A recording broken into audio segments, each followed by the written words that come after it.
তার মাগফিরাত কামনা করছি।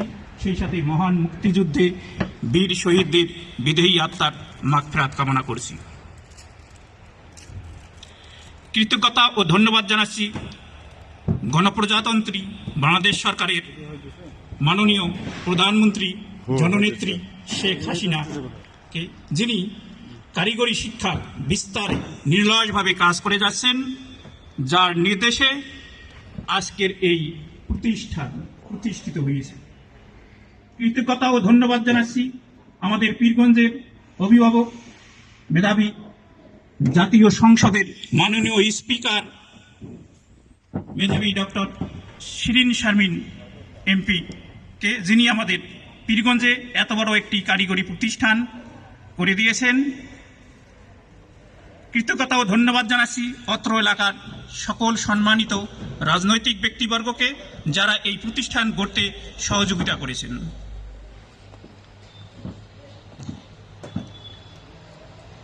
এই প্রতিষ্ঠানটি একটি নতুন প্রতিষ্ঠান। 2021 শিক্ষাবর্ষ হতে এখানে ছাত্রছাত্রী ভর্তি করা হয়েছে। বর্তমানে কারিগরি শিক্ষার বিস্তারে বর্তমান সরকার ব্যাপক কর্মসূচি নিয়েছেন। প্রতিটি উপজেলায় একটি করে কারিগরি টেকনিক্যাল স্কুল অ্যান্ড কলেজ, কারিগরি শিক্ষা প্রতিষ্ঠান অর্থাৎ টেকনিক্যাল স্কুল অ্যান্ড কলেজ প্রতিষ্ঠিত হবে। প্রথম পর্যায়ে 100টি উপজেলায় একটি করে টেকনিক্যাল স্কুল অ্যান্ড কলেজ স্থাপিত হচ্ছে। তারই ধারাবাহিকতায় 2021 শিক্ষাবর্ষে 25টি টেকনিক্যাল স্কুল অ্যান্ড কলেজে ভর্তি কার্যক্রম চলছে। পীরগঞ্জ তার মধ্যে একটি অন্যতম শিক্ষা প্রতিষ্ঠান। আসসালামু আলাইকুম। আমি এই শিক্ষা প্রতিষ্ঠান সম্পর্কে বিস্তারিত আপনাদের নিকট প্রেরিত ফোল্ডারে উল্লেখ করেছি। এখানে সময় সংক্ষিপ্ত, এজন্য বিস্তারিত আর বলতেছি না। এই প্রতিষ্ঠান একটি নতুন প্রতিষ্ঠান। আমাকে শূন্য থেকে শুরু করতে হবে, তবে শূন্যের আগে অঙ্কের ডিজিট বসালে পাওয়ার অনেক বেড়ে যায়। সেই শূন্যের আগে ডিজিটগুলো কিন্তু আপনারা সকলেই, আপনাদের সকলের সহযোগিতায় অনেক এই প্রতিষ্ঠান অনেক দূর এগিয়ে যাবে। এই প্রতিষ্ঠান পরিচালনায় আমার অজান্তেই অনিচ্ছাকৃত ভুল ত্রুটি হতে পারে।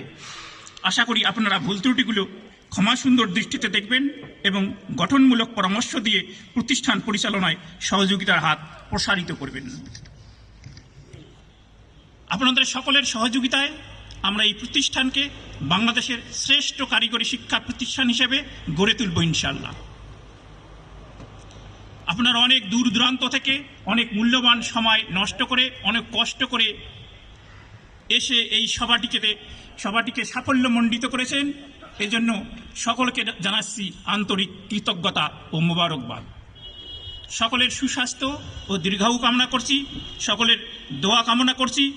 সকলকে আবারও ধন্যবাদ জানিয়ে আমার সংক্ষিপ্ত বক্তব্য এখানেই শেষ করছি। আসসালামু আলাইকুম। জয় বাংলা।